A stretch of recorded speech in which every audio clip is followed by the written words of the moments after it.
In this video, we'll introduce you to a very basic concept of masking in Fusion. We'll explore how mask tools are added to the composition, how their connected tools make up your scene, and how they affect the tool. Let's start by adding a simple background tool to the composition. Locate the toolbar button labeled BG and click and drag it into the flow. With the tool selected, navigate to the tool's controls. Open the color wheel and set the color to red.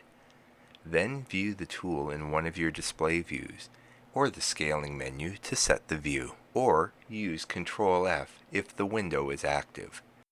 Now normally, a background tool applies its color to the entire image.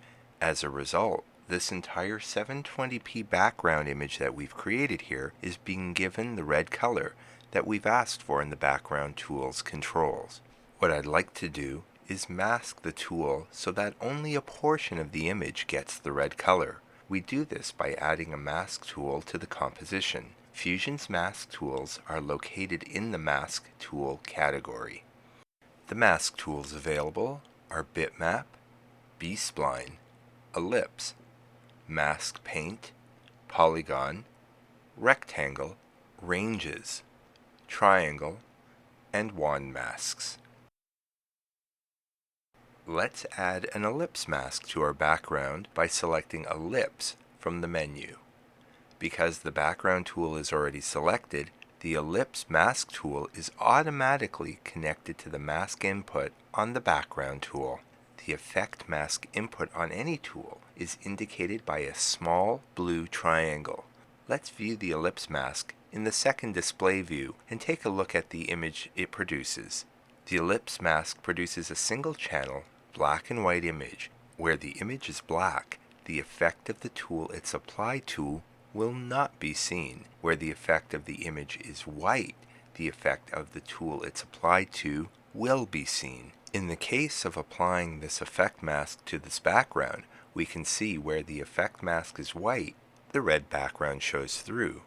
Where the effect mask is black, we don't see the background. More than one mask tool can be used to produce the overall mask channel. For example, make sure the ellipse tool is selected so that it's yellow in the flow, and then select the rectangle mask from the menu.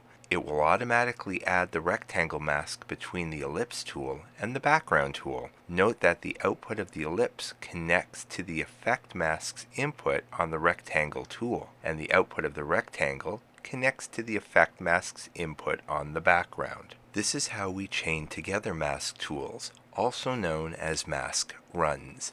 If we view the rectangle tool in the display view, we can see how the two masks have been added together.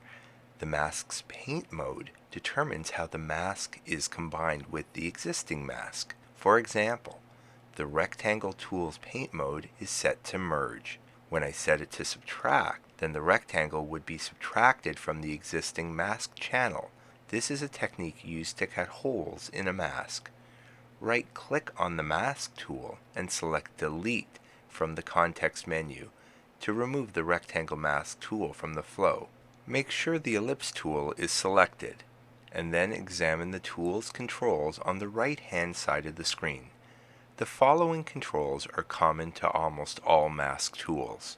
The Show View control enables and disables the display of the on-screen controls in the display view. The Level control can be used to make the mask more or less opaque. The Soft Edge control applies a uniform Gaussian blur shape of the mask, giving you soft edges. You could also select additional filtering. The higher the soft edge, the stronger the blur is applied. The Solid checkbox can be used to make the mask solid, or use the border width control with the checkbox cleared to give your mask an outline. With the solid checkbox selected, the border width can be used to grow or shrink the edges of the mask. The invert checkbox can be used to invert the entire shape. Selecting invert will cause the areas of the mask that are white to become black and the black areas to become white. Finally, at the bottom of most mask tools, you will find transform and position manipulation controls for the selected mask. These vary depending on the mask tool applied. This has been a very simple explanation of Fusion's mask tools and the effect mask input.